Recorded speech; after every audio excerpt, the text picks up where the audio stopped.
Hi everyone, my name is Leanne and welcome back to my channel. Today I'm going to be telling you about my TBR for Non-Fiction November.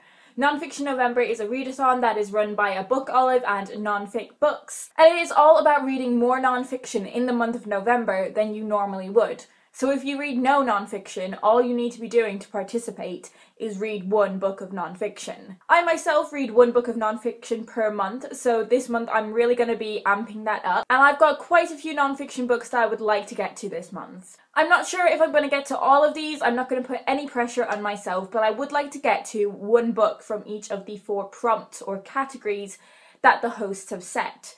These challenges are by no means mandatory, and they are just 4 words which you are free to interpret however you deem fit. I have 7 books that I'm going to have on my TBR today, but as I said, I may not get to all of them in November, and that's absolutely fine. So the first prompt is home. You can interpret this however you want, but how I've decided to interpret it is a subject matter that I feel very at home in, a subject matter that I am very familiar with. And this subject that I'm very familiar with is gender, and I have 2 gender-based reads. The first of which is Laura Bates' Everyday Sexism. This is a book that people are really surprised that I haven't read yet. I really love the Everyday Sexism project, I think it's really fantastic, but I've never actually read the book. I've read Laura Bates' second book, Girl Up, and I absolutely loved it. And I also really enjoy reading her articles as well. Everyday Sexism is a collection of essays about the day-to-day sexism that women face in various different circumstances. I read a lot about gender in terms of femininity, but I'm really excited for this next book because it's actually about masculinity. And that is Robert Webb's How Not to Be a Boy, and this is a library copy of this that I'm super excited to have. This book has been creating quite a lot of buzz, and Robert Webb's done a lot of promotion for it. I've heard really fantastic things about this. This book, I believe, is Robert Webb's ponderings on masculinity, about the expectations that men face to not cry, to like sports, and to bottle up their feelings, and how those expectations can put a huge amount of pressure and damage on men.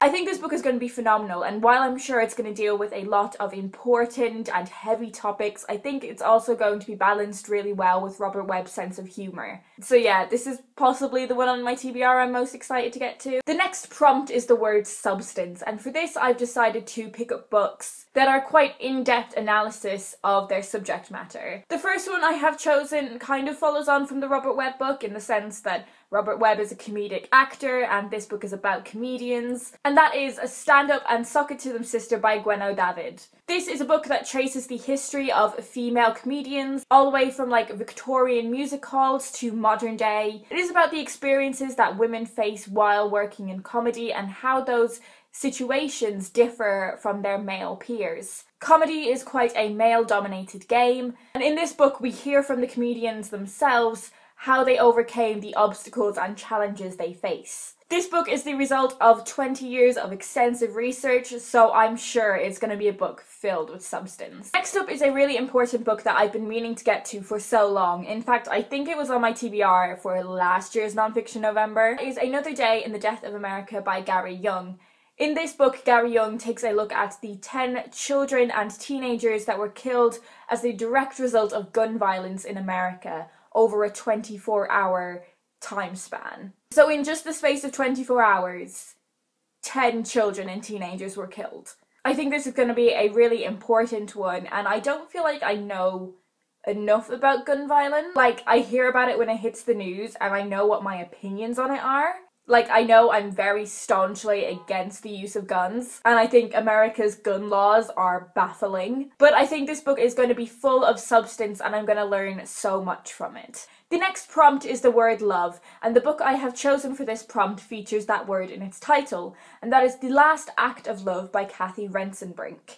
So this is an account of the life of the author's family. In the summer of 1990, just before his GCSE results, Kathy's brother was in a serious car accident. He suffered very serious injuries, and as a result of it, his sister and his mother became his carer. This book looks at the very difficult decisions they had to make in their lives, and the most difficult decision, which was to say goodbye to him. I think this is going to be such a powerful book, a very emotional one, but a really important one to read and try to understand. One of the books that I'm putting on a lower priority for this TBR also fits into the love category, because she is someone that I just love.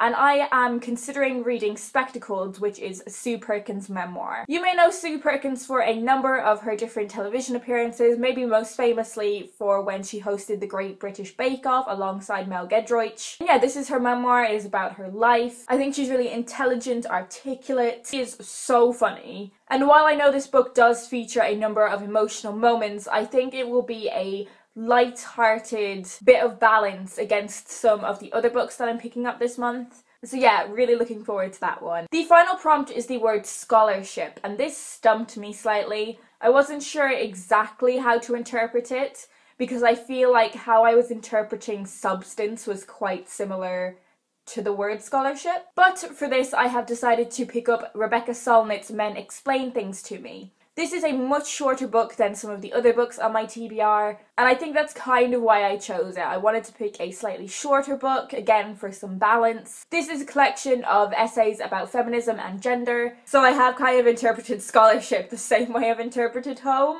But yeah, hopefully this is one that I can breeze through quite quickly. I've heard kind of mixed things on Rebecca Solnit's writing in the past, which I think is actually a pretty good thing, because I don't want to be reading books about gender that I agree with all the time. Like, sometimes I do want my thinking to be challenged. In fact, quite a lot of the time I want my thinking to be challenged. So we'll see if that happens with this one. So yeah, they are all the books that I'm thinking about picking up this non-fiction November. Let me know down below if you happen to be picking up any of these as well. Or let me know which book on your TBR you're the most excited to get to.